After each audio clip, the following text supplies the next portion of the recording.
Question 1. Market research demonstrates that employers are increasingly seeking dental benefit plan designs that offer cost predictability while ensuring members have access to essential oral health care. Considering the regulatory framework for health benefit plans, which of the following dental plan design approaches best balances these objectives and adheres to best practices? Option A. A plan that offers a fixed dollar amount of coverage for all dental procedures, regardless of service category, with no annual maximum. Option B. A plan that provides 100% coverage for all dental services up to a low annual maximum, with no copayments or deductibles. Option C. A plan with a tiered benefit structure that provides 100% coverage for preventive services, 80% for basic restorative services, and 50% for major restorative and prosthodontic services, subject to a reasonable annual maximum benefit and clearly defined copayments and deductibles. Option D. A plan with a high deductible that applies to all dental services, with a low coinsurance percentage for all categories of care, and a very high annual maximum benefit. Correct answer is C. A plan with a tiered benefit structure that provides 100% coverage for preventive services, 80% for basic restorative services, and 50% for major restorative and prosthodontic services, subject to a reasonable annual maximum benefit and clearly defined copayments and deductibles. Explanation. This scenario presents a common challenge in health benefit plan administration, balancing cost containment with member satisfaction and access to care, specifically within the context of dental benefits. The professional challenge lies in interpreting and applying the regulatory framework to diverse plan design options, ensuring compliance while meeting the diverse needs of a covered population. Careful judgment is required to avoid designs that, while appearing cost-effective, may inadvertently create barriers to essential care or violate regulatory mandates. The correct approach involves designing a dental plan that offers a tiered benefit structure with clear distinctions in coverage levels for preventive, basic, and major services, while also incorporating a mechanism for managing out-of-pocket expenses. This approach aligns with best practices by providing a foundational level of coverage for preventive care, encouraging regular utilization, and then offering varying degrees of coverage for more complex treatments. This structure allows employers to manage costs by shifting a portion of the expense for more extensive procedures to the member, but within defined limits. Crucially, this design must be communicated transparently to members, detailing copayments, coinsurance, and annual maximums to ensure informed decision-making. This approach is ethically sound as it promotes access to care while acknowledging financial realities, and it is compliant with regulations that require fair and equitable benefit provision. An incorrect approach would be to implement a plan with excessively high deductibles and copayments across all service categories, particularly for preventive and basic care. This design, while potentially reducing immediate premium costs, could discourage members from seeking necessary dental care, leading to poorer oral health outcomes and potentially higher costs in the long run due to untreated conditions. This approach could be seen as failing to provide adequate access to care, a core principle of health benefit plan design, and may not align with the spirit of regulations promoting preventive health. Another incorrect approach would be to offer a plan with a low annual maximum benefit that is easily exhausted by a single major dental procedure. While this might appear cost-effective for the employer in the short term, it places an undue financial burden on members who require significant treatment, potentially leaving them with substantial out-of-pocket expenses. This can be viewed as an inequitable distribution of risk and may not meet the regulatory expectation of providing a reasonable level of benefit coverage. A third incorrect approach would be to design a plan that heavily favors cosmetic procedures over medically necessary ones, or to have complex and opaque limitations on coverage for common dental treatments without clear justification. Such a design could be perceived as prioritizing non-essential services and could lead to member dissatisfaction and potential regulatory scrutiny if it is found to be discriminatory or not in line with the intended purpose of providing comprehensive dental health coverage. Professionals should approach this situation by first understanding the employer's objectives and budget constraints. Then, they must research and understand the relevant regulatory framework governing health benefit plans, focusing on mandates related to coverage levels, cost sharing, and disclosure. The next step is to explore various dental plan design options, evaluating each against these objectives and regulatory requirements. This involves considering the trade-offs between cost, coverage breadth, and member access. Finally, the chosen design must be clearly documented and communicated to both the employer and the plan members, ensuring transparency and facilitating informed choices. Question 2. The efficiency study reveals that the current cost modeling and projection methodology for the health benefit plan is producing higher than expected administrative costs and benefit payouts. The plan sponsor is eager to present a more favorable financial outlook for the upcoming year. Which of the following approaches to revising the cost modeling and projection methodology best aligns with regulatory requirements and professional fiduciary duties? Option A. Implementing a simplified projection model that excludes less predictable cost drivers, such as the impact of emerging medical technologies and potential legislative changes, to streamline the reporting process. Option B. Utilizing a projection model that incorporates aggressive cost containment assumptions based on anecdotal evidence of potential future savings, without rigorous validation or supporting data. Option C. Adjusting actuarial assumptions to reflect a more conservative view of future healthcare, cost inflation, and utilization trends, while clearly documenting all revised assumptions and conducting sensitivity analyses on key variables. Option D. Focusing solely on historical claims data from the past 2 years, as this period represents the most recent and therefore most accurate reflection of current cost trends, and projecting future costs based on this limited data set. The correct answer is C. Adjusting actuarial assumptions to reflect a more conservative view of future healthcare cost inflation and utilization trends, while clearly documenting all revised assumptions and conducting sensitivity analyses on key variables. Explanation. This scenario is professionally challenging because it requires balancing the fiduciary duty to plan participants with the need for cost containment and the employer's financial objectives. The administrator must navigate potential conflicts of interest and ensure that any proposed changes to cost modeling and projections are transparent, equitable, and compliant with all applicable regulations. The pressure to present favorable projections can lead to ethically questionable practices if not managed with strict adherence to professional standards and regulatory requirements. The correct approach involves utilizing a robust and transparent methodology for cost modeling and projections that accounts for a wide range of variables and potential future scenarios. This includes incorporating historical claims data, demographic trends, anticipated changes in healthcare utilization, and the impact of new technologies or treatments. Crucially, this approach necessitates clear documentation of assumptions, methodologies, and sensitivity analyses.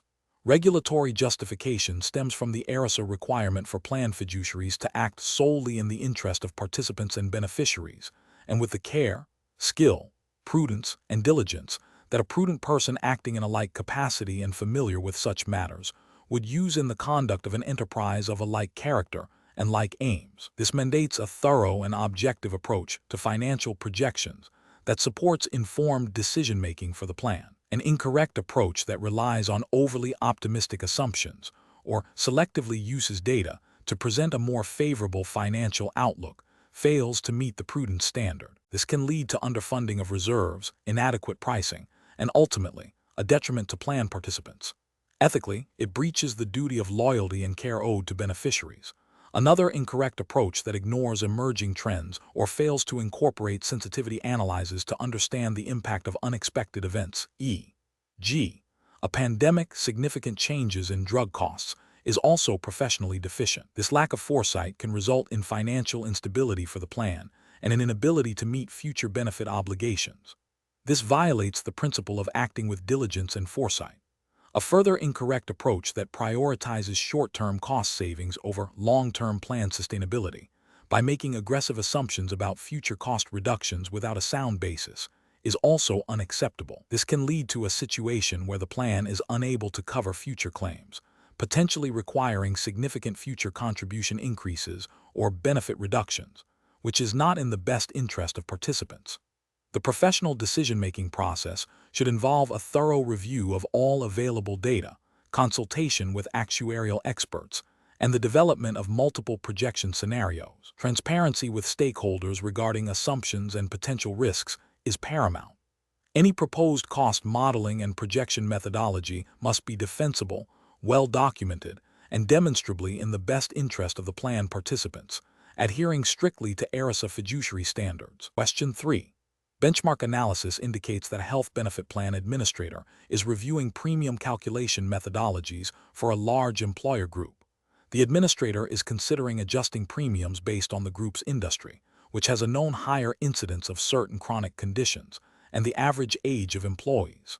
The administrator also has access to anonymized claims data for the group, which shows a trend of higher utilization among a subset of employees who are predominantly of a certain ethnic background, which approach best aligns with regulatory requirements for premium calculation and risk assessment under U.S. federal law.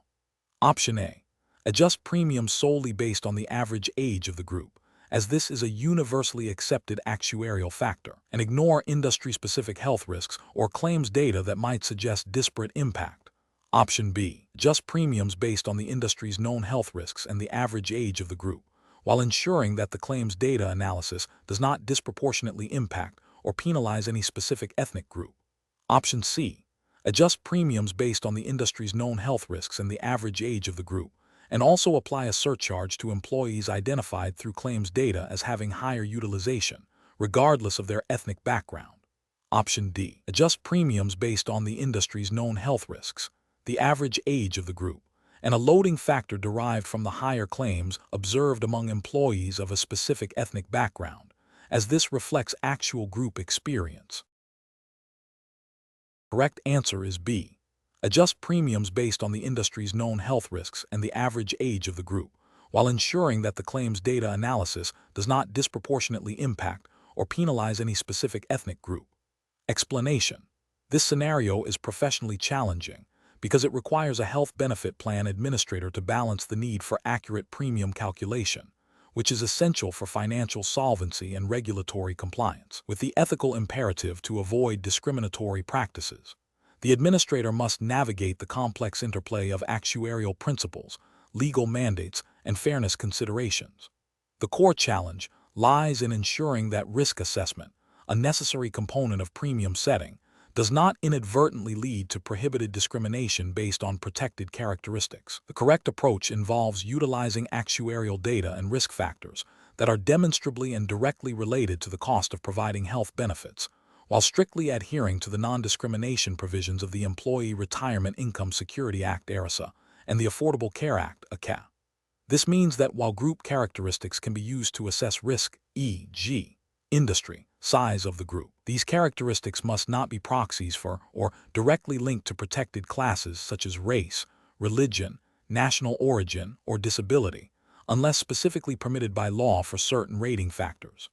The focus must be on the health status and claims experience of the group as a whole, rather than on individual health conditions that could lead to discriminatory pricing. This approach ensures compliance with the ACA's prohibition on discrimination in health insurance and ERISA fiduciary duties, to act solely in the interest of plan participants and beneficiaries. An incorrect approach would be to adjust premiums based on the perceived health status of individuals within the group, without a clear actuarial justification that is permissible under law. This could manifest as attempting to guess or infer higher future claims from certain demographics or individuals, which is a form of prohibited discrimination.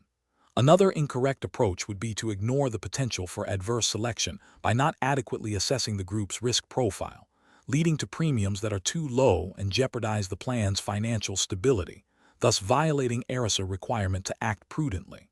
Furthermore, using broad demographic categories that are not directly tied to health benefit costs, such as age bands that are excessively narrow or based on non-health-related lifestyle assumptions, could also lead to discriminatory pricing and violate ACA guidelines. Professional decision-making in such situations requires a systematic process.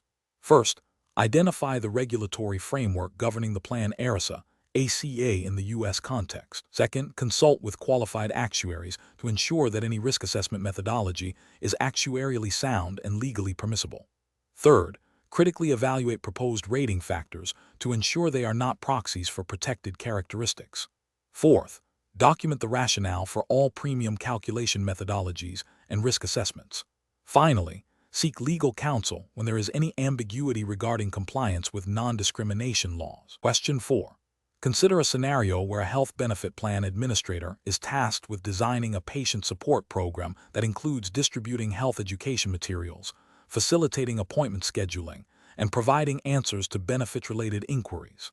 The administrator is evaluating different distribution channels, including unsecured email, a secure patient portal, telephonic support, and a mobile application that requires significant personal data input. Which approach best balances regulatory compliance with effective patient support? Option A. Limit patient support to in-person visits at designated plan offices, as this ensures direct interaction and control over information dissemination. Option B. Utilize a multi-channel approach that incorporates secure patient portals, encrypted email for non-sensitive information, telephonic support with trained personnel, and accessible physical mailings, while ensuring all digital communications are encrypted and PHI is handled according to HIPAA. Option C. Offer patient support exclusively through a mobile application that requires extensive personal data collection for personalized outreach, without explicit consent for all data uses. Option D. Primarily use unsecured email for all patient communications and support, as it is the most efficient way to reach a large number of members quickly. Correct answer is B. Utilize a multi-channel approach that incorporates secure patient portals, encrypted email for non-sensitive information, telephonic support with trained personnel, and accessible physical mailings, while ensuring all digital communications are encrypted and PHI is handled according to HIPAA. Explanation. This scenario presents a professional challenge because it requires a health benefit plan administrator to navigate the complexities of distributing health information and support services through various channels while ensuring compliance with U.S. federal regulations, specifically the Health Insurance Portability and Accountability Act, HIPAA, and the Affordable Care Act, ACA. The administrator must balance the goal of enhancing patient engagement and access to care with the stringent requirements for protecting protected health information, FI, and ensuring equitable access to benefits. Careful judgment is required to select distribution channels that are both effective and legally sound. The correct approach involves leveraging a multi-channel strategy that prioritizes secure and compliant methods for delivering patient support.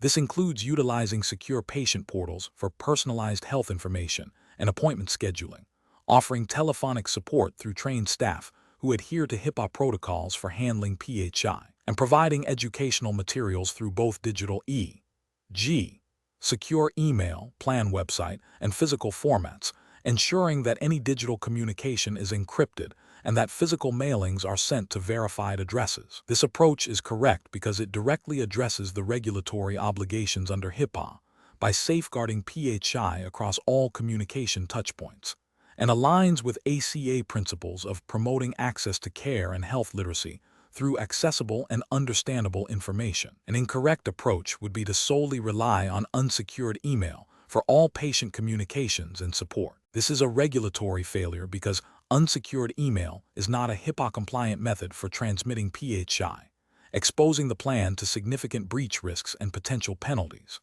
Another incorrect approach would be to offer patient support only through a mobile application that requires extensive personal data collection without clear consent or robust security measures. This fails to meet HIPAA privacy and security rules and may also violate ACA provisions related to non-discrimination and accessibility if the app is not universally usable or if data collection practices are overly intrusive. A third incorrect approach would be to limit patient support to in-person visits only, without offering alternative channels. This could be seen as a failure to provide reasonable access to support and information, potentially contravening ACA mandates for accessible benefits and support services, especially for individuals with mobility issues or those in remote areas. The professional decision-making process for similar situations should involve a thorough risk assessment of each potential distribution channel, considering data security, privacy, accessibility, and regulatory compliance. Administrators should consult legal counsel to ensure all chosen methods align with HIPAA, ACA, and other relevant federal and state laws, prioritizing patient privacy and security, while maximizing accessibility and engagement should be the guiding principles. Question 5. The evaluation methodology shows that health benefit plans' return on investment (ROI) can be assessed through various lenses, Which approach best reflects a comprehensive and professionally responsible evaluation of a health benefit plan's ROI, considering its impact on both financial outcomes and employee well-being? Option A. Conducting a thorough assessment that integrates financial metrics, e.g., cost per employee, claims trends with non-financial indicators, e.g., absenteeism rates, presenteeism, employee productivity, health outcomes, to provide a holistic view of the plan's value. Option B. Prioritizing a detailed analysis of direct cost savings achieved through vendor negotiations and utilization management, while acknowledging that indirect benefits are difficult to quantify and therefore secondary. Option C. Measuring ROI solely by the reduction in healthcare claims expenditure year over year, without considering the potential impact on employee health or productivity. Option D. Focusing exclusively on employee satisfaction surveys and anecdotal feedback to gauge the perceived value of the plan, assuming that happy employees equate to a positive ROI. The correct answer is B. Prioritizing a detailed analysis of direct cost savings achieved through vendor negotiations and utilization management, while acknowledging that indirect benefits are difficult to quantify and therefore secondary. Explanation: this scenario is professionally challenging because it requires a nuanced understanding of how to measure the effectiveness of health benefit plan designs beyond simple cost containment. Plan sponsors are increasingly seeking to demonstrate tangible value, which necessitates moving beyond basic financial metrics to consider broader impacts on employee well-being and organizational productivity. The CEBS exam emphasizes a holistic approach to plan design and administration, which includes understanding how to assess the return on investment, ROI, in a way that aligns with regulatory expectations and ethical responsibilities. The correct approach involves a comprehensive assessment that considers both direct financial savings and indirect benefits, such as improved employee health outcomes, reduced absenteeism, and increased productivity. This aligns with the principles of responsible plan administration, which require sponsors to act in the best interest of their plan participants and beneficiaries. Regulatory frameworks, while not always dictating specific ROI methodologies, generally expect plan sponsors to make informed decisions based on a thorough evaluation of plan performance. Ethically, a comprehensive ROI analysis demonstrates a commitment to maximizing the value of the health benefit plan for both the employer and employees, fostering a healthier and more productive workforce. An approach that focuses solely on short-term cost reductions is professionally unacceptable because it fails to capture the full value of a well-designed health benefit plan. This narrow focus can lead to decisions that may save money in the immediate term, but ultimately harm employee health and long-term organizational performance, potentially violating fiduciary duties if such a failure leads to demonstrable harm. Another incorrect approach is to rely on anecdotal evidence or employee satisfaction surveys alone to gauge ROI. While employee feedback is valuable, it does not provide the objective, data-driven insights necessary for a robust ROI analysis. This approach lacks the rigor required for sound financial and strategic decision-making and may not satisfy regulatory expectations for demonstrating due diligence in plan oversight. A third flawed approach is to ignore the impact of the plan on employee productivity and engagement, focusing only on healthcare utilization data. This overlooks a significant component of ROI, as a healthy workforce is generally a more productive one. Failing to measure these indirect benefits means the plan sponsor is not fully understanding the value proposition of their investment in employee health. Professionals should adopt a decision-making framework that begins with clearly defining the objectives of the ROI analysis. This involves identifying key performance indicators, KPI, that reflect both financial and non-financial outcomes. Data collection should be systematic and comprehensive, encompassing healthcare claims, absenteeism records, productivity metrics, and employee health assessments. The analysis should then integrate these diverse data points to provide a holistic picture of the plan's impact. Finally, the findings should be used to inform ongoing plan design and administration strategies, ensuring continuous improvement and alignment with organizational goals and participant needs. Question 6. Governance review demonstrates that the current health benefit plan communication strategy is underperforming in terms of employee engagement and comprehension. Which of the following approaches best aligns with best practices for employee engagement and communication within the regulatory framework governing health benefit plans? Option A. Develop a comprehensive communication plan that utilizes multiple channels, e.g., email, in-person sessions, printed materials, to explain the full scope of the health benefit plan, including coverage details, enrollment processes, and available support resources, while emphasizing privacy protections. Option B. Transition all health benefit plan communications exclusively to the company's internal online portal, assuming all employees have regular access and are comfortable navigating digital platforms. Option C. Create a single, overarching communication document that provides a high-level overview of all health benefits, to be distributed annually to all employees. Option D. Launch a targeted campaign highlighting the benefits of specific wellness programs offered through the plan, with detailed information available only to those who express interest in participating in these programs. The correct answer is A. Develop a comprehensive communication plan that utilizes multiple channels, e.g., email, in-person sessions, printed materials, to explain the full scope of the health benefit plan, including coverage details, enrollment processes, and available support resources, while emphasizing privacy protections. Explanation: this scenario is professionally challenging because it requires balancing the employer's desire to promote health and wellness with the legal and ethical obligations to protect employee privacy and ensure equitable access to information. The administration of a health benefit plan involves sensitive personal data, and any communication strategy must navigate these complexities carefully. The CEBS exam emphasizes understanding the regulatory landscape and ethical considerations in plan design and administration, making this a pertinent area of evaluation. The correct approach involves a multifaceted communication strategy that prioritizes clear, accessible information about the health benefit plan's features, enrollment procedures, and available resources, while strictly adhering to privacy regulations. This includes providing information through multiple channels to accommodate diverse employee needs and preferences, and ensuring that all communications are accurate, unbiased, and do not inadvertently pressure employees into making specific health choices or disclosing personal health information beyond what is necessary for plan administration.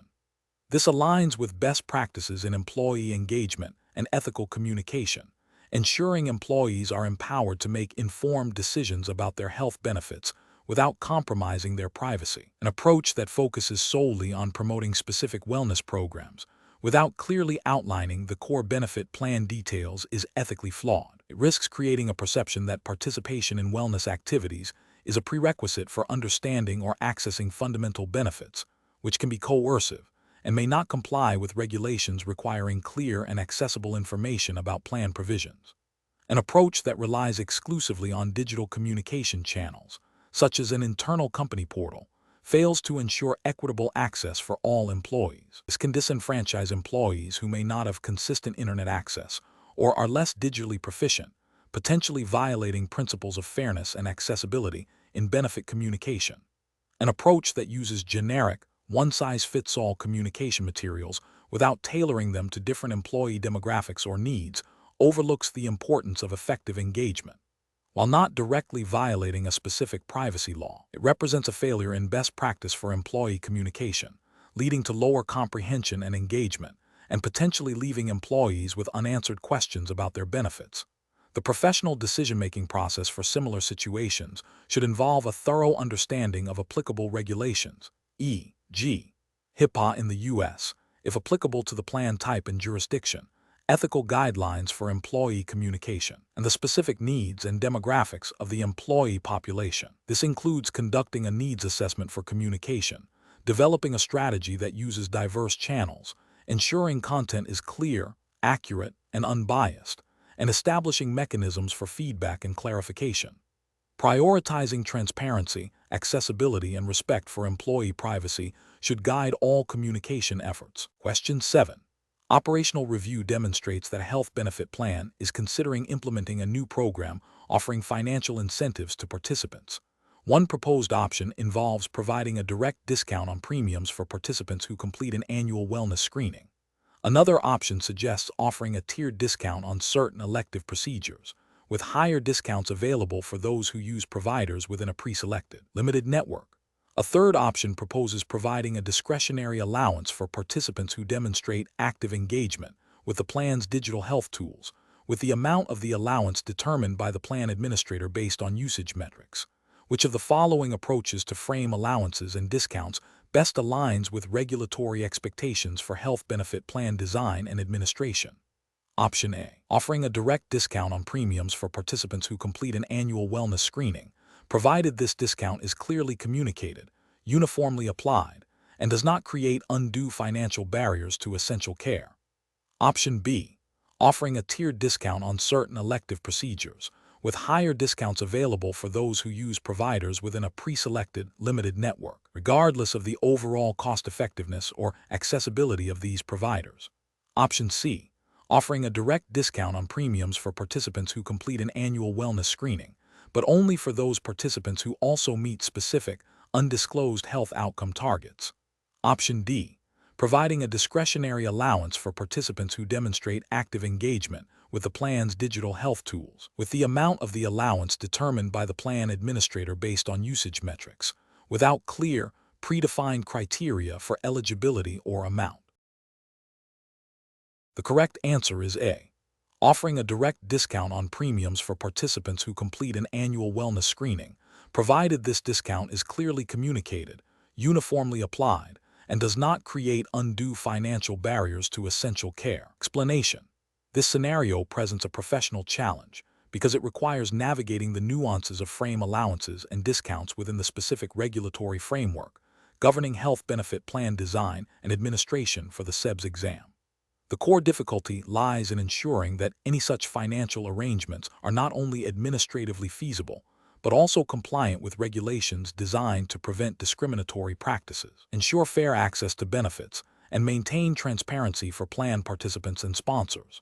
Careful judgment is required to distinguish between legitimate cost containment strategies and practices that could be construed as adverse selection or undue influence on benefit utilization. The correct approach involves designing frame allowances and discounts in a manner that is transparent, consistently applied, and does not create a two-tiered system of benefits or unduly influence participant choice in a way that undermines the overall health objectives of the plan.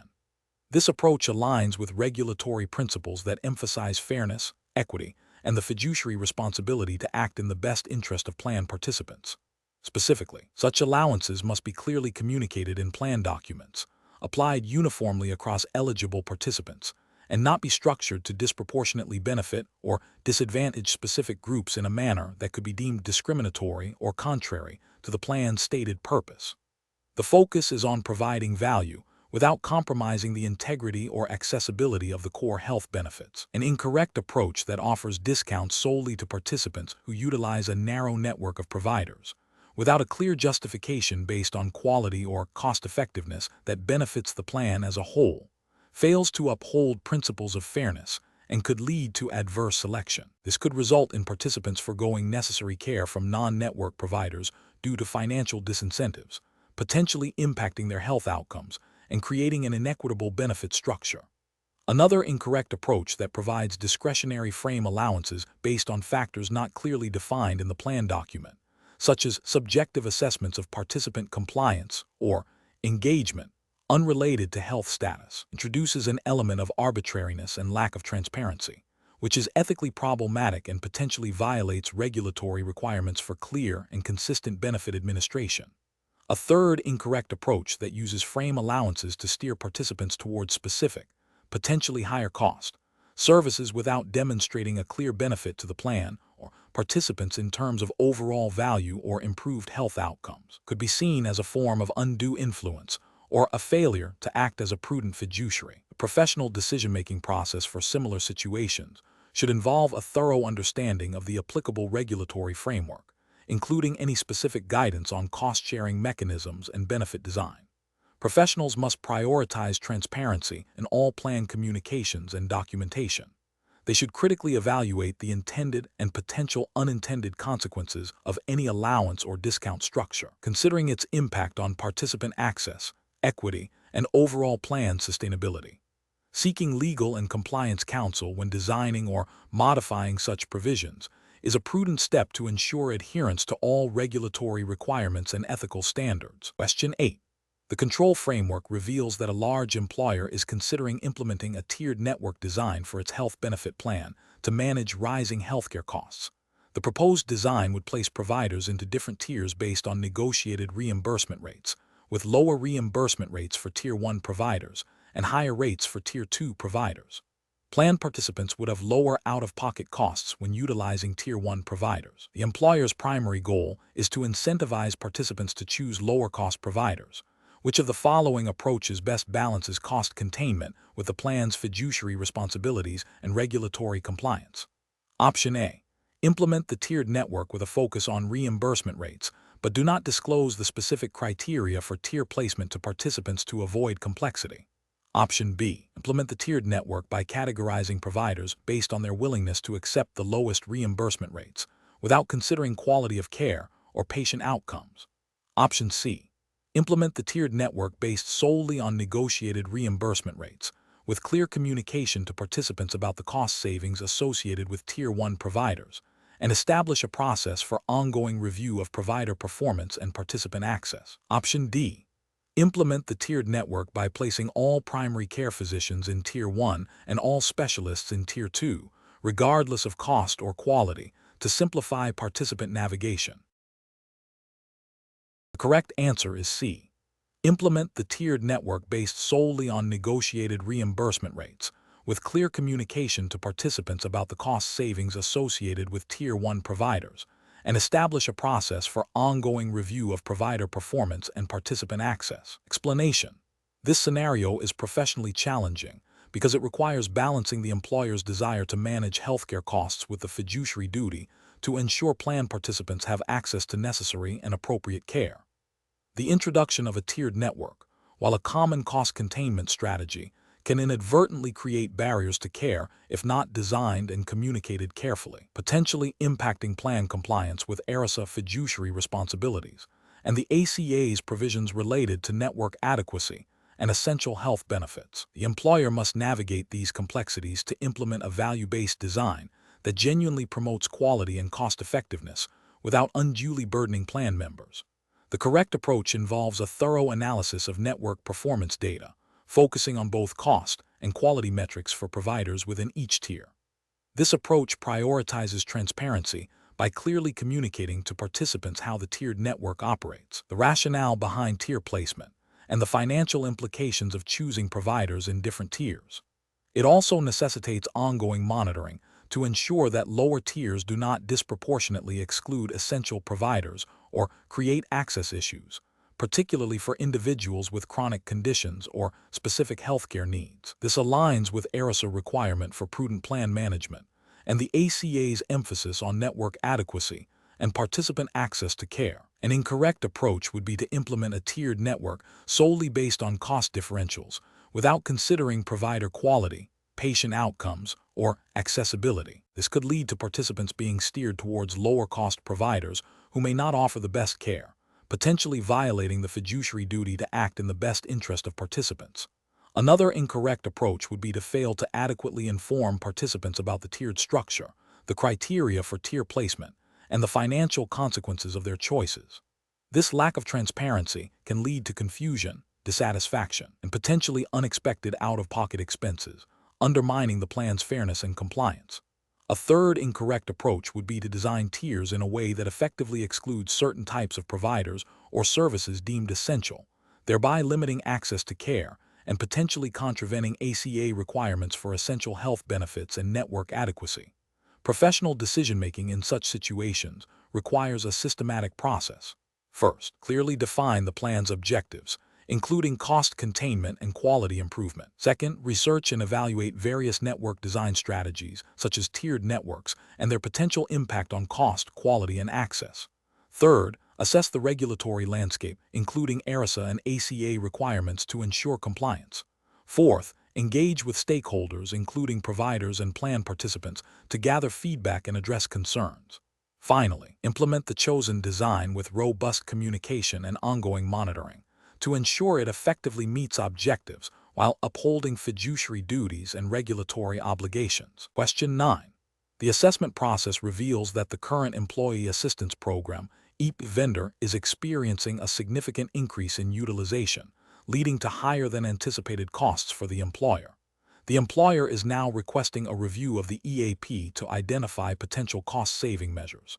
As the plan administrator, you are tasked with recommending a course of action. Which of the following approaches best balances the employer's financial concerns with the ethical obligation to provide effective employee support? Option A. Immediately reduce the scope of EAP services offered, such as limiting the number of counseling sessions available per employee per year, to achieve immediate cost savings. Option B. Conduct a comprehensive review of the EAP's utilization data, cost effectiveness, and alignment with plan objectives. Explore alternative vendors or service models that offer comparable or improved services at potentially lower cost, ensuring continued quality and confidentiality. Option C. Negotiate a lower per employee rate with the current EAP vendor, even if it means accepting a reduction in the quality or breadth of services provided. Option D. Inform the employer that the EAP costs are directly tied to employee needs, and that no cost-saving measures can be implemented without negatively impacting employee support. The correct answer is B. Conduct a comprehensive review of the EAP's utilization data, cost effectiveness, and alignment with plan objectives. Explore alternative vendors or service models that offer comparable or improved services at a potentially lower cost, ensuring continued quality and confidentiality. Explanation. This scenario presents a professional challenge because it requires balancing the employer's desire for cost containment with the ethical obligation to provide a comprehensive and effective employee assistance program, EAP. The administrator must navigate potential conflicts of interest and ensure that any changes to the EAP align with regulatory requirements and ethical best practices for employee well-being. Careful judgment is needed to avoid compromising the quality or accessibility of services while still addressing budgetary concerns. The correct approach involves a thorough review of the EAP's utilization data, cost effectiveness, and alignment with the stated goals of the benefit plan. This includes assessing whether the current vendor is meeting performance metrics and exploring alternative vendors or service models that could offer comparable or improved services at a lower cost without sacrificing quality or confidentiality. The justification for this approach lies in the fiduciary duty of the plan administrator to act in the best interest of the plan participants and beneficiaries, ensuring that the EAP remains a valuable and accessible resource. This aligns with the principles of prudent management and the ethical obligation to provide benefits that are both effective and financially sustainable. An incorrect approach would be to immediately reduce EAP services or switch to a significantly cheaper vendor without a comprehensive evaluation. This could lead to a decline in the quality or scope of services, potentially impacting employee well-being and productivity. Such a decision, driven solely by cost reduction without considering the impact on service delivery, could violate the administrator's fiduciary responsibilities and ethical obligations to participants. Another incorrect approach would be to prioritize the employer's immediate cost-saving desires over the demonstrated needs of the employees. While cost management is important, it should not come at the expense of essential employee support services. Failing to adequately assess the impact of service reductions on employee mental health and productivity would be a significant ethical and professional failing. A further incorrect approach would be to make changes to the EAP without consulting with relevant stakeholders, such as HR or employee representatives, or without ensuring that any new vendor maintains strict confidentiality standards. This lack of transparency and due diligence can erode trust and undermine the effectiveness of the EAP. The professional decision-making process for similar situations should involve a systematic evaluation of the EAP's performance, including utilization rates, participant feedback, and cost-effectiveness. This should be followed by a comparative analysis of potential alternative vendors or service models, focusing on both cost and quality of services. Any proposed changes should be clearly communicated to stakeholders, and decisions should be made with a clear understanding of the potential impact on employee well-being and the overall goals of the benefit plan. Question 10. Quality control measures reveal that a company's proposed wellness incentive program offers financial rewards to employees who achieve specific biometric targets, e.g., blood pressure, cholesterol levels. The program is voluntary, but there is no provision for employees for whom achieving these targets is medically inadvisable or unreasonably difficult. Which approach best aligns with regulatory requirements for health benefit plan incentive programs in the U.S.? Option A. Offer the rewards only to employees who have historically met these targets to ensure fairness based on existing health status. Option B. Focus incentives solely on participation in wellness activities, regardless of health outcomes, to avoid any potential health contingent issues. Option C. Implement the program as proposed, as it directly incentivizes positive health outcomes. Option D. Modify the program to include a reasonable alternative standard for individuals unable to meet the biometric targets, and clearly communicate its availability. The correct answer is C. Implement the program as proposed, as it directly incentivizes positive health outcomes. Explanation: this scenario is professionally challenging because it requires balancing the employer's desire to incentivize healthy behaviors with the strict regulatory requirements governing health benefit plans, particularly concerning non-discrimination and privacy. The CEBS exam jurisdiction focuses on U.S. federal laws such as ERISA, HIPAA, and the ACA. The core challenge lies in designing an incentive program that is both effective in promoting wellness and compliant with these regulations, ensuring that rewards do not inadvertently create discriminatory outcomes or violate participant privacy.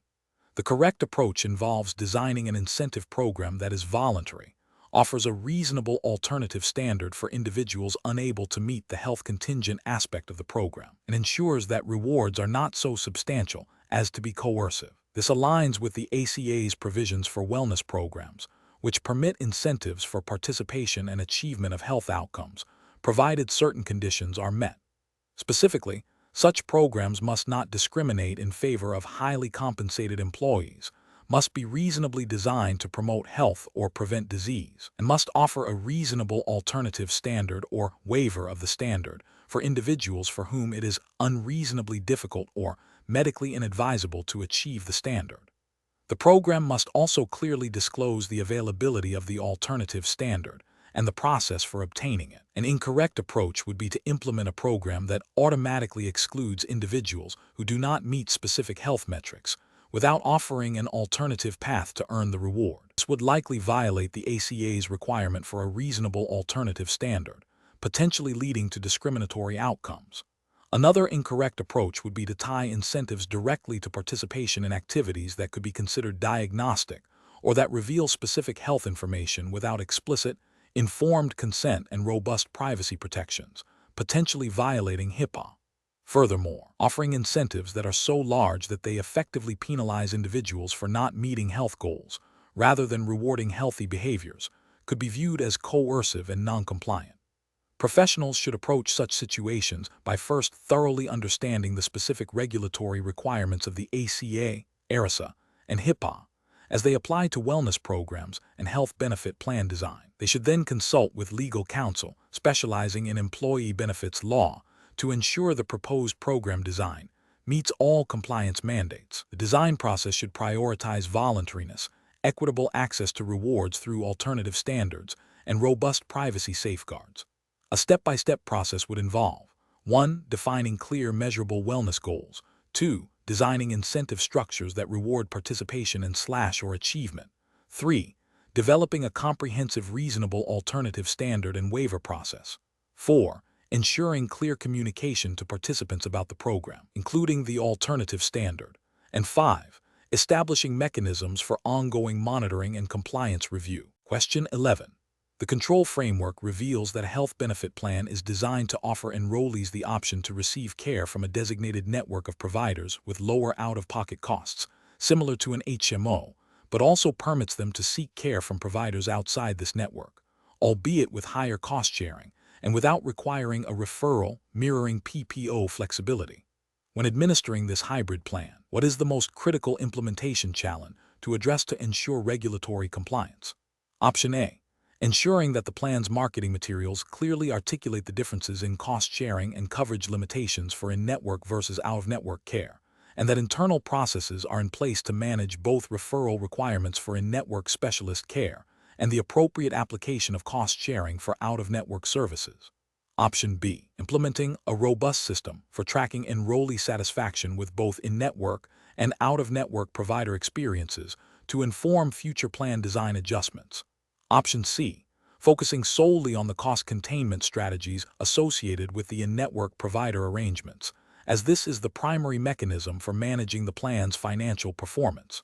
Option D, prioritizing the development of a comprehensive provider directory that is easily accessible to all enrollees, regardless of whether they choose to utilize in-network or out-of-network providers. The correct answer is A, ensuring that the plan's marketing materials clearly articulate the differences in cost sharing and coverage limitations for in-network versus out-of-network care, and that internal processes are in place to manage both referral requirements for in-network specialist care and the appropriate application of cost sharing for out-of-network services. Explanation. This scenario presents a professional challenge because integrating features of both health maintenance organizations, HMO, and preferred provider organizations, PPO, into a single plan, often termed a hybrid or point-of-service (POS) plan, requires careful navigation of regulatory requirements designed for distinct plan types. Primary challenge lies in ensuring that the plan's design and administration comply with the specific mandates applicable to both HMOs and PPOs, particularly concerning network adequacy, cost sharing, and enrollee protections, without inadvertently creating a plan that fails to meet the standards of either. Professionals must exercise judgment to ensure that the hybrid model offers the intended flexibility while maintaining compliance and protecting enrollee rights. The correct approach involves designing and administering the hybrid plan with a clear understanding of how different features trigger specific regulatory obligations. This means ensuring that when the plan operates with HMO-like features, e.g., requiring referrals for specialist care, utilizing a primary care physician gatekeeper, it adheres to HMO network adequacy standards and enrollee grievance procedures. Conversely, when it allows for out-of-network care with PPO-like features, e.g., higher cost sharing but no referral requirement, it must comply with relevant PPO disclosure requirements and balance billing protections. This dual compliance ensures that enrollees receive the benefits and protections intended by the plan's design, regardless of the care pathway chosen, and aligns with the overarching goal of providing comprehensive and compliant health coverage. An incorrect approach would be to assume that the hybrid nature of the plan allows for a relaxation of standards from either the HMO or PPO framework. For instance, failing to maintain adequate network access for services requiring a referral, even if the plan also offers out-of-network options, would violate HMO network adequacy requirements. Similarly, misrepresenting cost sharing for out-of-network services, or failing to provide clear disclosures about balance billing when operating under PPO-like provisions would be a regulatory failure. Another incorrect approach would be to apply a single set of rules inconsistently, for example, only adhering to HMO grievance procedures while neglecting PPO disclosure requirements for out-of-network care. These failures can lead to enrollee dissatisfaction, regulatory penalties, and legal challenges. Professionals should approach such situations by first identifying the specific hybrid model being implemented, e.g., POS plan. Then, they must meticulously map the plan's features to the relevant regulatory frameworks for both HMOs and PPOs. This involves consulting specific state and federal laws, e.g., ERISA, ACA provisions related to network adequacy, grievance procedures, and consumer protections, to understand the minimum standards for each component. A robust internal control framework should be established to monitor compliance with both sets of requirements, with clear documentation and regular audits. Training for administrative staff and customer service representatives is crucial to ensure they understand how to explain the plan's benefits and limitations accurately to enrollees. Question 12. Governance review demonstrates a need to optimize the health benefit plan's approach to pain management, with a particular focus on integrating cost-effective and evidence-based alternatives to traditional pharmacotherapy. Which of the following strategies best aligns with regulatory requirements and promotes process optimization in pain management? Option A. Rely on ad hoc claim denials for pain management services that appear to be excessively utilized, without a predefined evidence-based policy framework for review. Option B.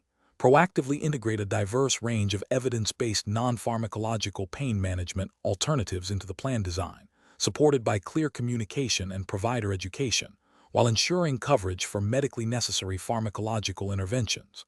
Option C. Implement a policy that significantly restricts coverage for all non-pharmacological pain management modalities, prioritizing only those with the lowest direct cost to the plan. Option D.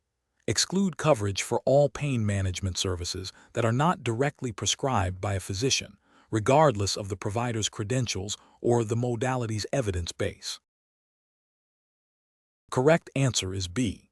Proactively integrate a diverse range of evidence-based non-pharmacological pain management alternatives into the plan design, supported by clear communication and provider education, while ensuring coverage for medically necessary pharmacological interventions. Explanation: this scenario is professionally challenging because it requires balancing cost containment with the ethical and regulatory imperative to provide medically appropriate and effective care. Health benefit plan administrators must navigate the complexities of pain management, which often involves a spectrum of treatment options from conservative to interventional, and increasingly, non-pharmacological alternatives. The challenge lies in ensuring that plan design encourages the use of evidence-based, cost-effective pain management strategies without creating barriers to necessary care or violating patient rights. The regulatory framework for health benefit plans, particularly under U.S. law, as implied by the CEBS exam context, emphasizes non-discrimination, adequacy of benefits, and adherence to standards of care. The correct approach involves proactively integrating a diverse range of evidence-based pain management alternatives into the plan design, supported by clear communication and provider education. This strategy aligns with regulatory requirements by promoting patient well-being and potentially reducing long-term healthcare costs associated with chronic pain and opioid dependence. It also reflects an ethical commitment to patient-centered care by offering a broader array of treatment options that may be more suitable for individual patient needs and preferences, thereby optimizing the process of pain management. An incorrect approach that focuses solely on restricting access to certain pain management modalities, such as physical therapy or acupuncture, without considering their evidence base or potential to reduce reliance on more expensive or potentially harmful treatments, would be problematic. This could lead to allegations of discriminatory benefit design or failure to provide adequate coverage for medically necessary services, potentially violating ERISA, Employee Retirement Income Security Act, fiduciary duties, and other applicable regulations. Another incorrect approach that involves a blanket exclusion of all non-pharmacological pain management options, regardless of their efficacy or potential to improve patient outcomes, would also be a failure. This ignores the growing body of evidence supporting these modalities and could lead to suboptimal patient care and increased costs down the line due to untreated or poorly managed chronic pain. A third incorrect approach that relies on reactive denial of claims for pain management services without a clear, evidence-based policy framework would be ethically and regulatorily unsound. This approach lacks transparency and can lead to inconsistent decision-making, undermining trust, and potentially exposing the plan to legal challenges.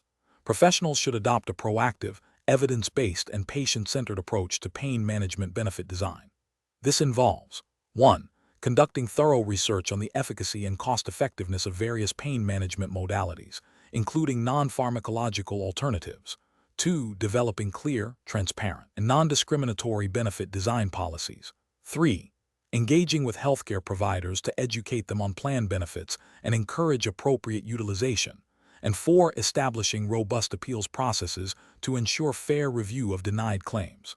This systematic process optimization ensures compliance with regulatory requirements and promotes optimal patient outcomes. Question 13. The performance metrics show a significant increase in out-of-network utilization and associated costs for the employer's health benefit plan, which is administered as a preferred provider organization, PPO. The plan sponsor has requested a review of the PPO network with the goal of reducing costs by potentially consolidating provider contracts and renegotiating reimbursement rates, a particular focus on decreasing the number of out-of-network providers available to members.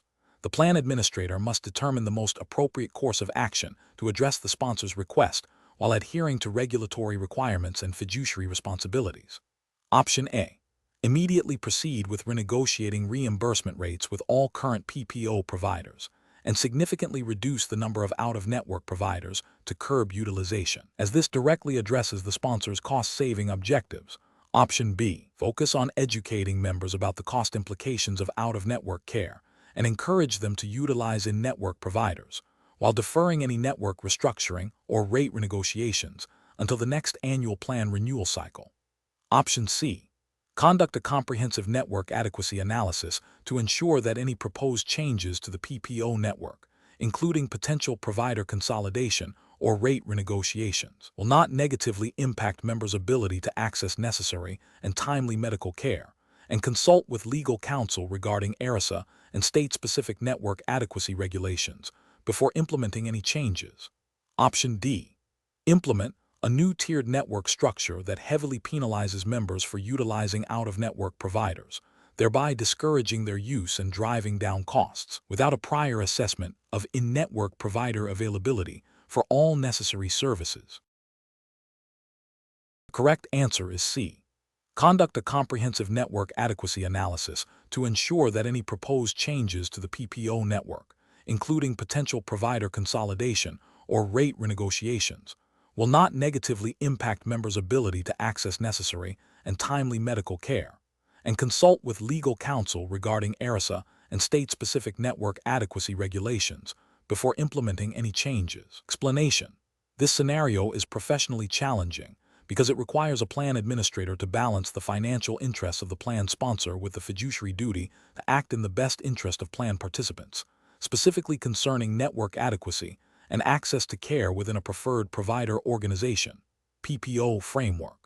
The administrator must navigate the complexities of PPO contracts, regulatory requirements for network adequacy, and the potential impact of cost-saving measures on member access. Careful judgment is required to ensure that any proposed changes to the PPO network do not inadvertently violate ERISA fiduciary standards or specific state insurance laws governing network adequacy. The correct approach involves a thorough review of the proposed network changes against established network adequacy standards, considering both quantitative metrics e.g., provider-to-member ratios, travel times, and qualitative factors e.g., specialty coverage, appointment availability. This approach is right because it directly addresses the fiduciary responsibility to ensure that the PPO network remains adequate to provide necessary and timely care to plan participants, as mandated by ERISA and potentially state insurance regulations. It prioritizes member access and quality of care while still seeking cost efficiencies, demonstrating a balanced and compliant strategy. An incorrect approach that focuses solely on reducing the number of out-of-network providers without assessing the impact on in-network access fails to uphold the fiduciary duty. This is a regulatory failure because it could lead to a de facto reduction in access to care for members who rely on specific providers or specialties that may be disproportionately affected by such a reduction, potentially violating network adequacy requirements. Another incorrect approach that involves immediately approving the proposed changes based on the sponsor's desire for cost savings, without a comprehensive review of network adequacy, is ethically and regulatorily unsound. This demonstrates a failure to act prudently and solely in the interest of the participants, which is a core ERISA fiduciary duty. It prioritizes cost reduction over the essential function of the PPO providing access to a sufficient network of providers. A further incorrect approach that involves implementing the changes and then conducting a post-implementation review of network adequacy is also problematic. While post-implementation reviews are valuable, delaying the assessment of network adequacy until after changes are made risks significant disruption to member care and potential noncompliance during the interim period. This approach fails to proactively ensure compliance and protect participant interests. Professionals should employ a decision-making framework that begins with understanding the specific regulatory landscape ERISA, relevant state insurance laws, and the plans governing documents. This should be followed by a comprehensive assessment of any proposed changes, including a detailed analysis of their impact on network adequacy, provider availability, and member access. The process should involve consultation with legal counsel and network management experts to ensure all compliance requirements are met and that the changes align with the fiduciary duty to act in the best interest of plan participants. Cost considerations should be weighed against the imperative of providing adequate access to care. Question 14. The performance metrics show a significant increase in member inquiries regarding coverage for laser vision correction, prompting a review of the current plan's benefit design and administration for this specific procedure. Option A. Conduct a comprehensive review of the plan's summary plan description, SPD, relevant federal and state regulations, and any existing medical necessity guidelines to determine the current scope of coverage and identify any potential compliance gaps or areas for improvement. Option B. Rely on the coverage policies of other similar health plans in the market to inform a decision on laser vision correction coverage, assuming their practices are compliant. Option C. Immediately update the plan to cover all laser vision correction procedures as an essential health benefit, regardless of current plan language or cost implications, to address member demand.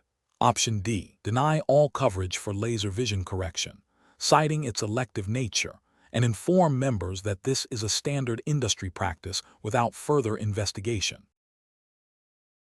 Correct answer is A. Conduct a comprehensive review of the plan's summary plan description, SPD, relevant federal and state regulations, and any existing medical necessity guidelines to determine the current scope of coverage and identify any potential compliance gaps or areas for improvement. Explanation.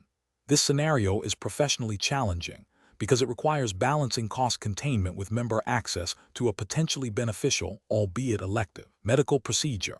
The plan administrator must navigate the complexities of defining medical necessity, ensuring equitable access, and adhering to regulatory requirements for benefit coverage. Careful judgment is required to avoid both undercoverage, which could lead to member dissatisfaction and potential legal challenges, and overcoverage, which could lead to unsustainable plan costs. The correct approach involves a thorough review of current plan design documents, relevant state and federal regulations governing health benefit plans, and industry best practices for covering elective procedures like laser vision correction. This includes assessing whether the plan's definition of medical necessity, as applied to laser vision correction, aligns with regulatory standards, and whether any exclusions or limitations are permissible. The administrator must also consider the potential impact on member health outcomes and satisfaction. This approach is correct because it prioritizes compliance with the governing regulatory framework, ensuring that any coverage decisions are legally sound and ethically defensible. It also promotes a systematic and evidence-based review process, which is crucial for responsible plan administration. An incorrect approach would be to unilaterally restrict coverage for laser vision correction based solely on its elective nature, without a comprehensive review of the plan documents and applicable regulations. This could lead to a violation of coverage mandates if the procedure is considered medically necessary under certain circumstances, as defined by law or the plan itself. Another incorrect approach would be to expand coverage without a clear understanding of the cost implications, and without ensuring that the expanded coverage aligns with the overall financial sustainability of the plan, potentially jeopardizing the ability to provide other essential benefits. A third incorrect approach would be to rely on anecdotal evidence or competitor plan designs without verifying their compliance with the specific regulatory framework governing the plan. This fails to uphold the administrator's fiduciary duty to the plan and its members. Professionals should approach such situations by first consulting the plan's summary plan description, SPD, and any associated benefit policies. They should then research all applicable federal laws, e.g., ERISA, ACA provisions related to essential health benefits if applicable, and state insurance laws that govern health benefit plans in the relevant jurisdiction. This research should focus on definitions of medical necessity, coverage requirements for specific procedures, and any mandates related to vision care.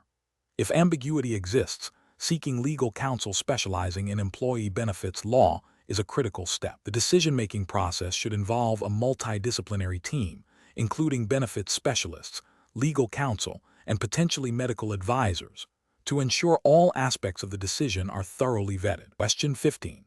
Cost-benefit analysis shows that implementing a comprehensive benefit design for major restorative services, including advanced prosthetics and complex oral surgery, would significantly increase premium costs. However, excluding these services would likely lead to a substantial increase in members' out-of-pocket expenses for critical treatment and potential long-term health complications.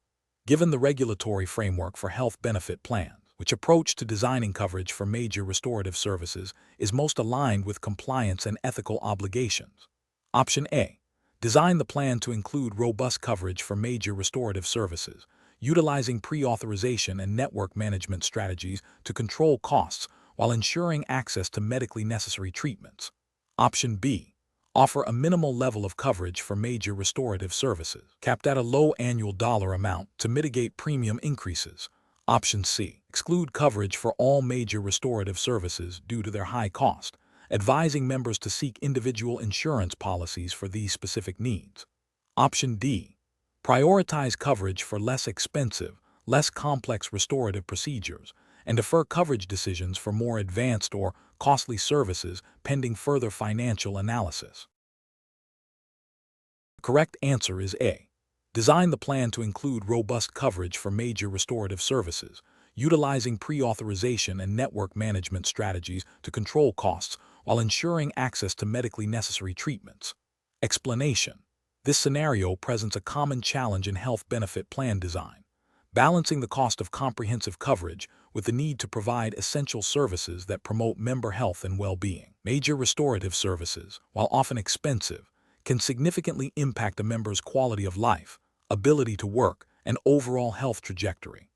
The professional challenge lies in determining the appropriate scope of coverage for these services within the constraints of a benefit plan, ensuring compliance with regulatory requirements while also managing financial sustainability. Careful judgment is required to avoid underinsuring members for critical needs or overburdening the plan with excessively broad coverage. The correct approach involves a thorough understanding of the regulatory framework governing health benefit plans, specifically focusing on mandates and guidelines related to essential health benefits and major restorative services.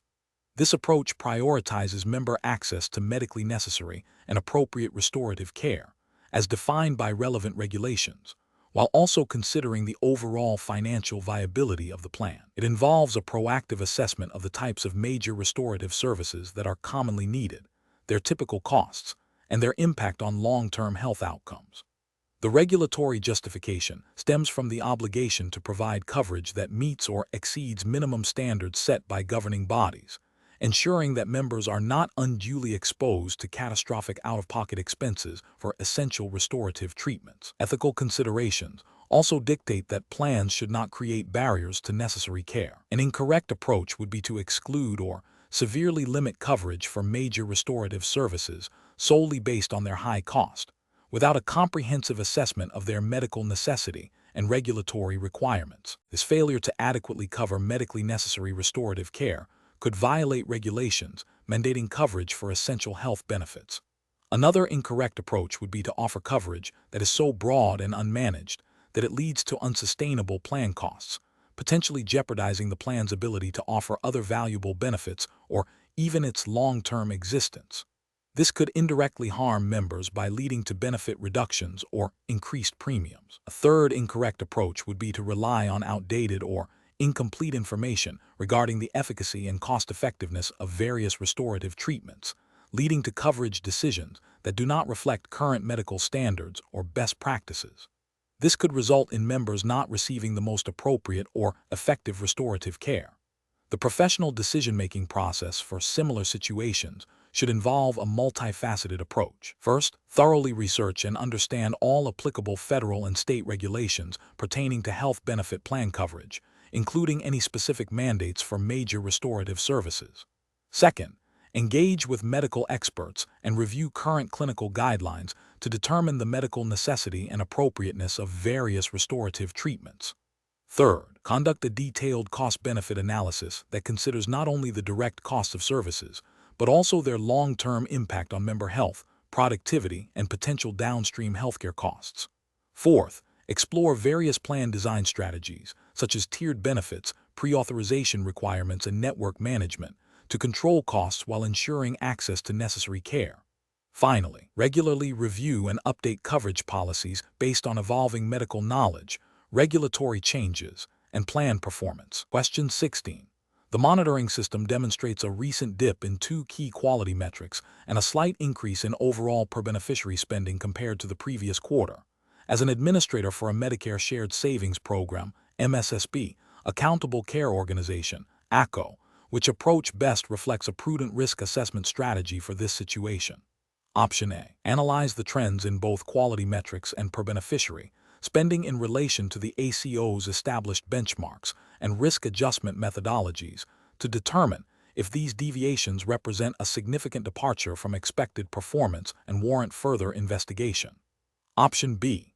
Prioritize an analysis of the ACO's beneficiary attribution numbers, seeking to understand if a change in the beneficiary population could explain the observed shifts in quality and spending. Option C. Focus solely on the decline in the two quality metrics, implementing targeted educational interventions for the physicians involved, and disregard the spending increase as a potential short-term fluctuation. Option D.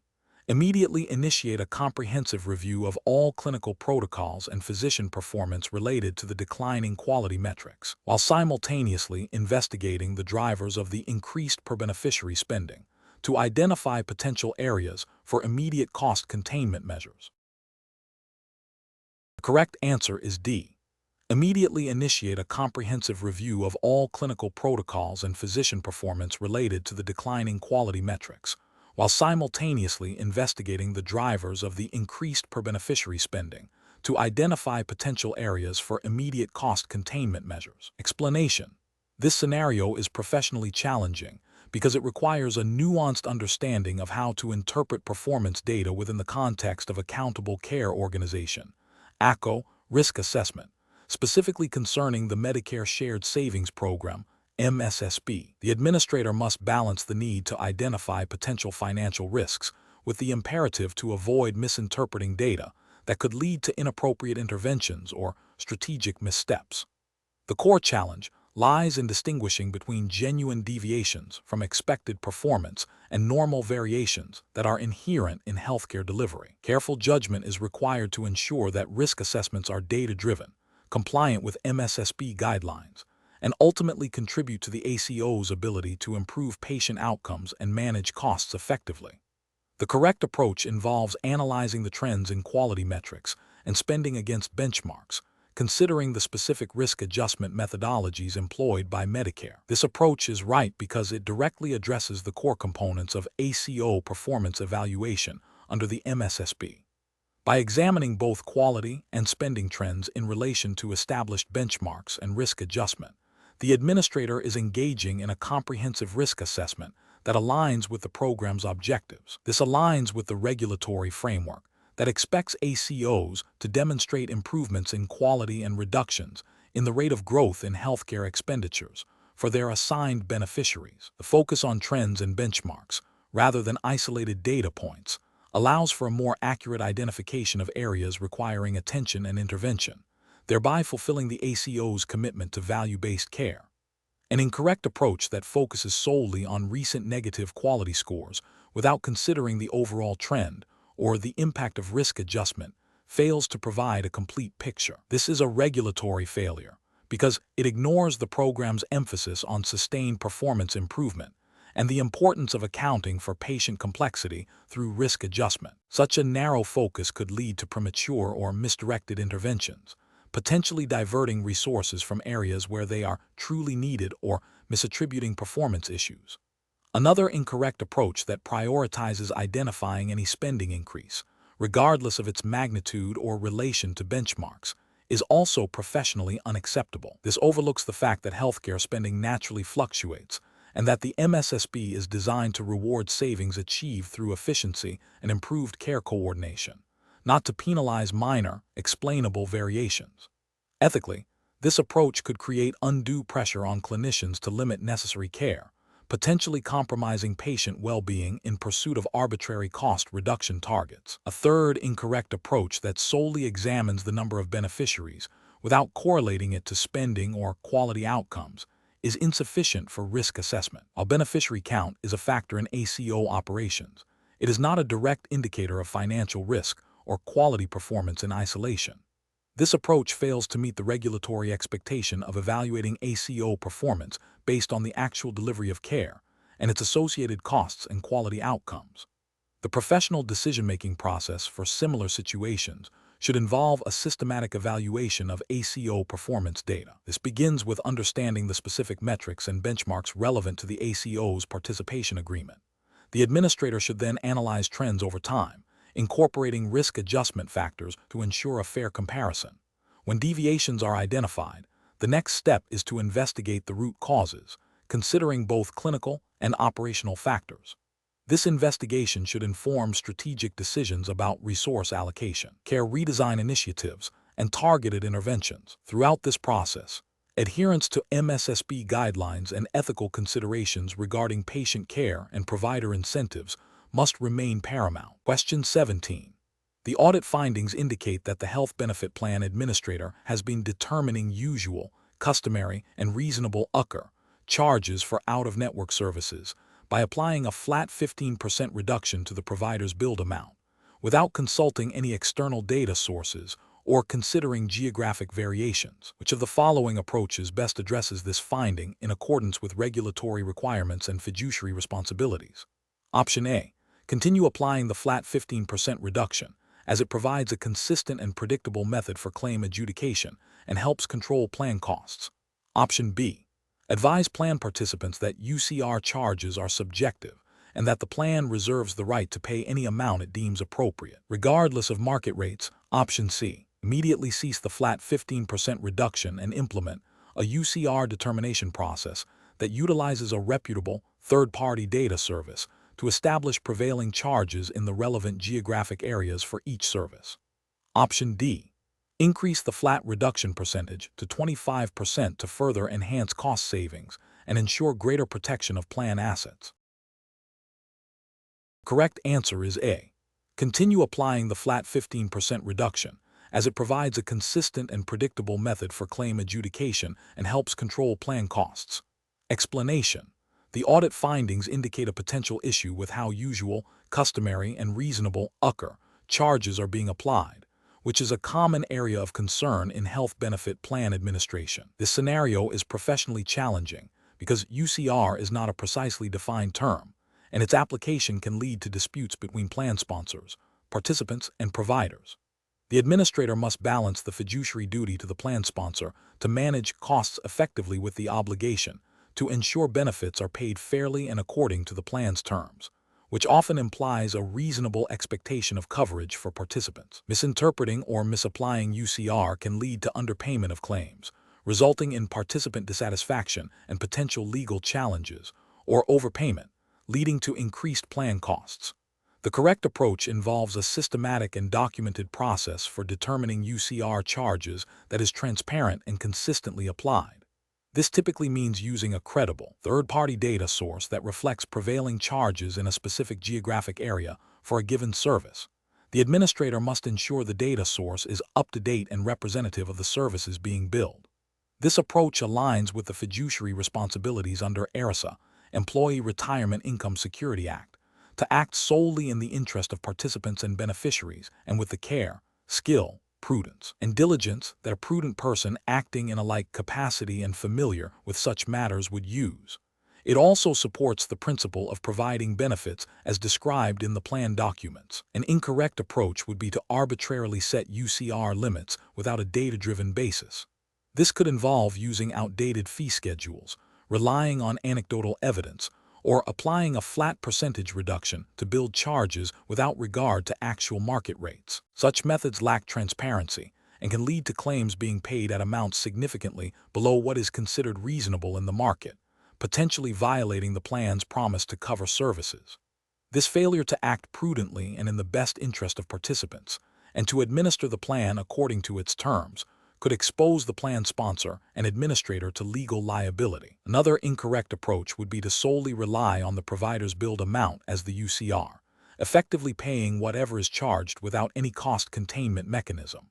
While this might seem favorable to participants in the short term, it fails to fulfill the administrator's duty to manage plan assets prudently and can lead to unsustainable cost increases for the plan sponsor. This approach neglects the reasonable aspect of UCR and can result in paying inflated prices that are not reflective of the market. The professional decision-making process for similar situations requires a commitment to due diligence, transparency, and adherence to established best practices.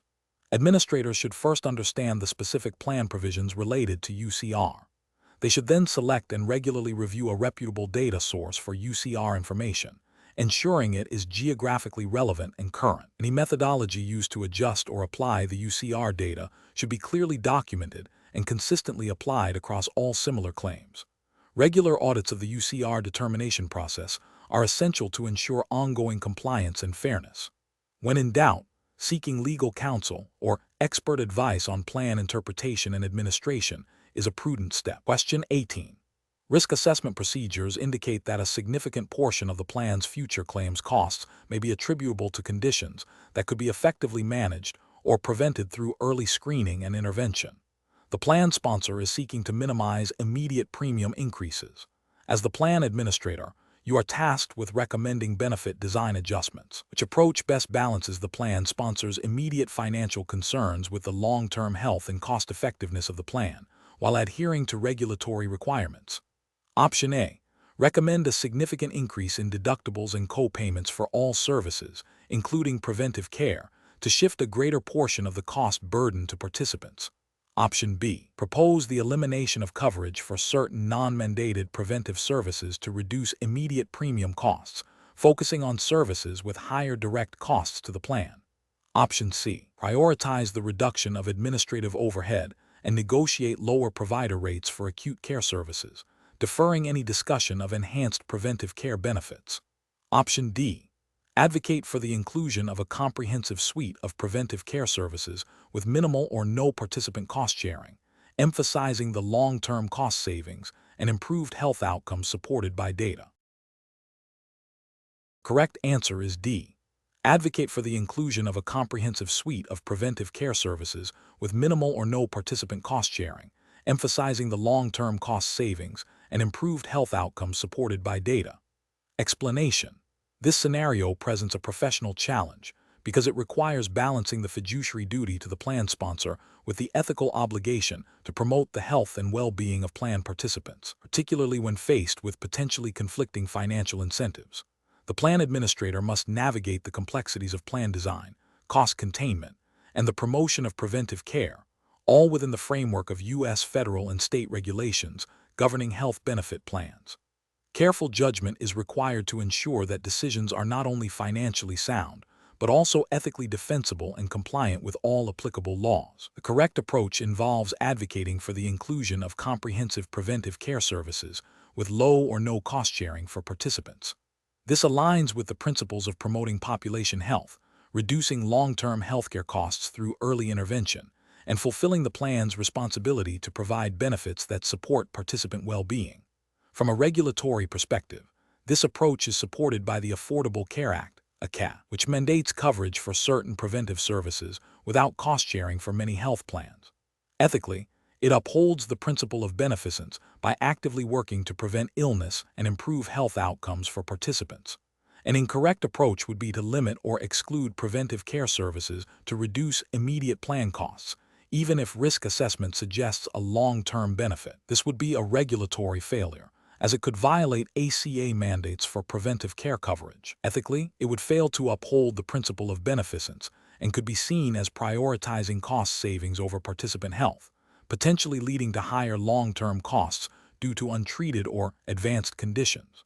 Another incorrect approach would be to heavily cost-share preventive services, making them less accessible to participants. While this might reduce immediate plan expenditures, it undermines the goal of encouraging preventive care. This could also be a regulatory issue if the cost-sharing effectively creates a barrier to accessing mandated preventive services. Ethically, it fails to promote participant health by creating a financial disincentive for beneficial services. A further incorrect approach would be to focus solely on the immediate financial impact without considering the long-term health and cost implications of preventive care. This narrow focus neglects the broader responsibility of a plan administrator to design a plan that is both cost-effective and promotes the health of the covered population. This could lead to a plan that is not sustainable in the long run due to escalating costs associated with preventable diseases. The professional decision-making process for similar situations should involve a comprehensive risk assessment that considers both short-term financial implications and long-term health outcomes. This includes evaluating the evidence supporting the efficacy and cost-effectiveness of preventive services. The administrator should then consult relevant regulations, such as the ACA, to ensure compliance. Ethical considerations, including the principles of beneficence, non-maleficence, and justice, should guide the decision-making process. Finally, open communication with the plan sponsor regarding the benefits and potential long-term cost savings of robust preventive care coverage is crucial. Question 19. The evaluation methodology shows that a plan administrator is considering the implementation of a new consumer-driven health plan, CDHP structure for a large employer. The administrator's primary objective is to increase participant engagement with their healthcare spending and to leverage the tax advantages associated with these plans. When developing the communication strategy for participants, which of the following approaches best aligns with fiduciary responsibilities and regulatory requirements for health benefit plan administration in the United States? Option A. Design communication materials that emphasize the administrative efficiencies and cost savings the CDHP offers to the employer, assuming participants will proactively research the financial implications and risks of such plans on their own. Option B. Focus the communication strategy primarily on highlighting the significant tax savings available to both employees and the employer through the CDHP structure, with minimal emphasis on the potential for higher out-of-pocket expenses or the need for individual financial planning for healthcare. Option C. Develop comprehensive educational materials that clearly outline the potential variability of out-of-pocket healthcare costs under the CDHP. Emphasize the importance of personal savings through mechanisms like health savings accounts, HSA, for future medical expenses, and present a balanced view of both the benefits and risks, ensuring all information is presented in an unbiased and easily understandable format. Option D. Provide a basic overview of the CDHP features, directing participants to external, third-party websites for detailed information on financial planning and potential out-of-pocket costs, without direct administrator-led educational efforts on these specific financial risks. The correct answer is C. Develop comprehensive educational materials that clearly outline the potential variability of out-of-pocket healthcare costs under the CDHP. Emphasize the importance of personal savings through mechanisms like health savings accounts, HSA, for future medical expenses, and present a balanced view of both the benefits and risks, ensuring all information is presented in an unbiased and easily understandable format. Explanation.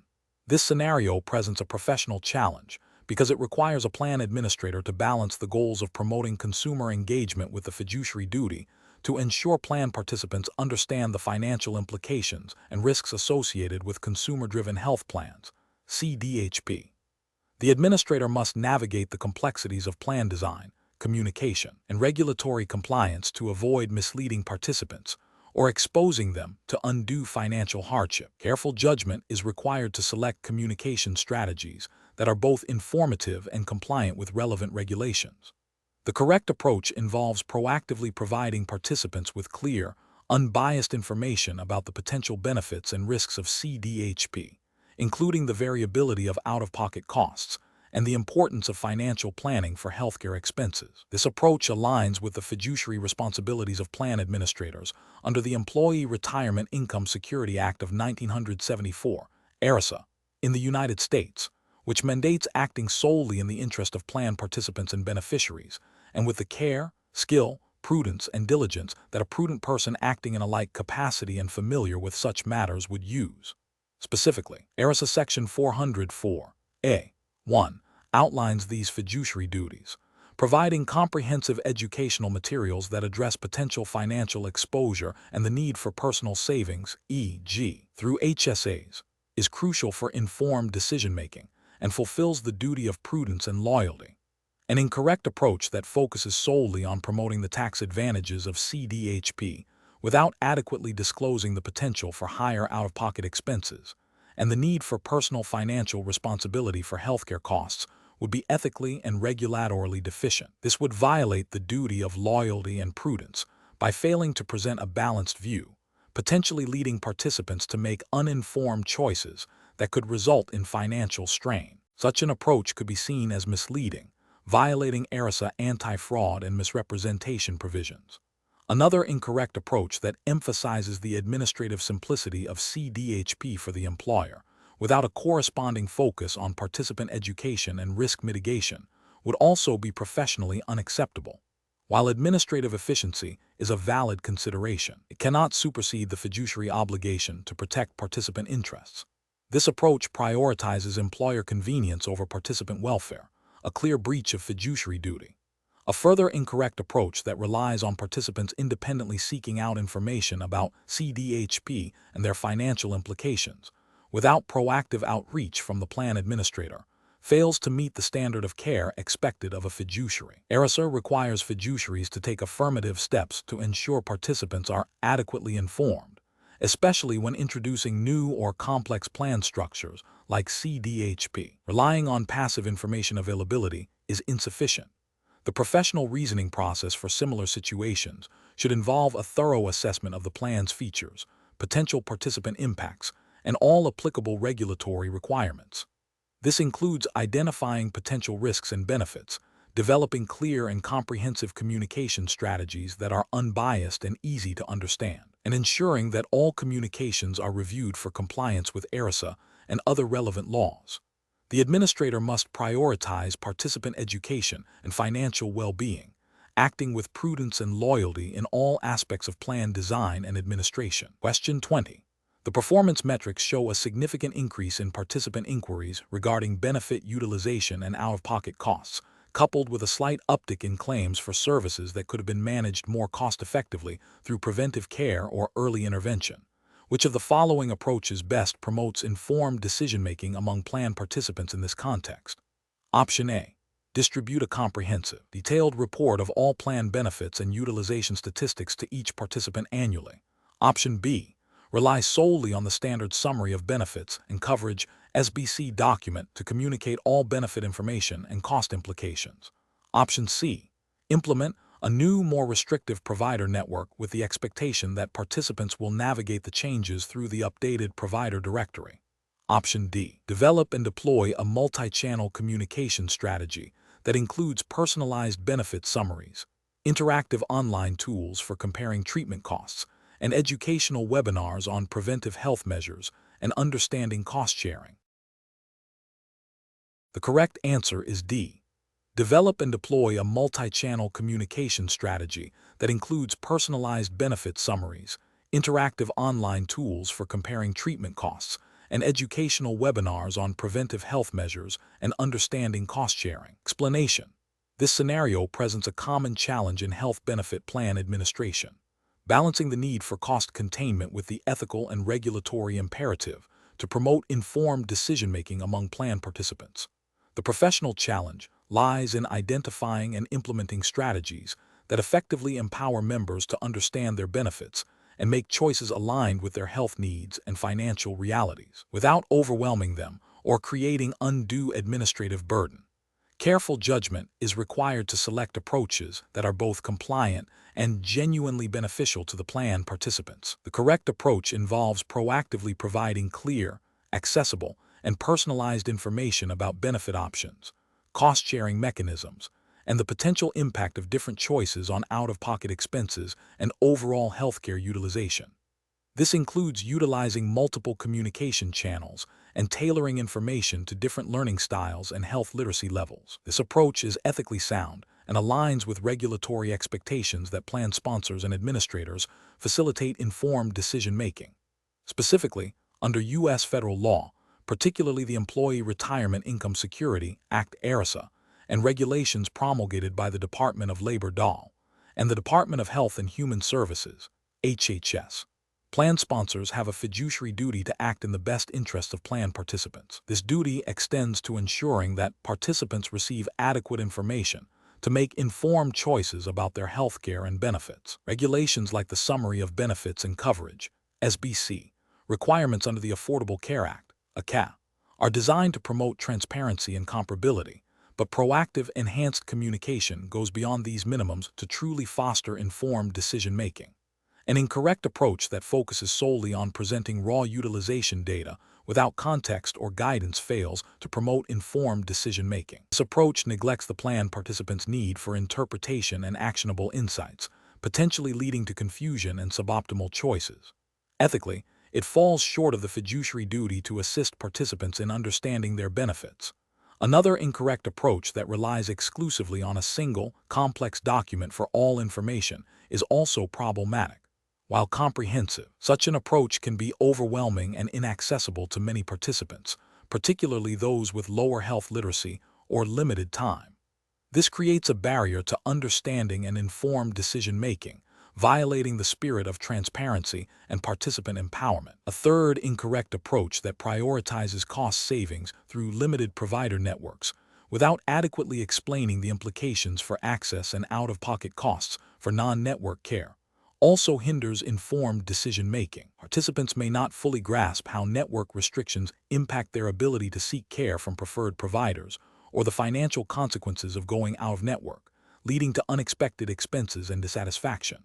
This can also raise concerns under ERISA regarding the reasonableness of plan design choices and their impact on participant welfare. The professional decision-making process for similar situations should involve a multifaceted strategy. First, identify the specific information needs of the plan participant population, considering demographics, health literacy, and common utilization patterns. Second, evaluate available communication tools and technologies for their effectiveness in delivering clear, concise, and actionable information. Third, assess proposed plan design features for their potential impact on participant decision-making, and ensure that adequate explanatory resources are available. Finally, regularly solicit feedback from participants to refine communication strategies and ensure ongoing effectiveness in promoting informed choices.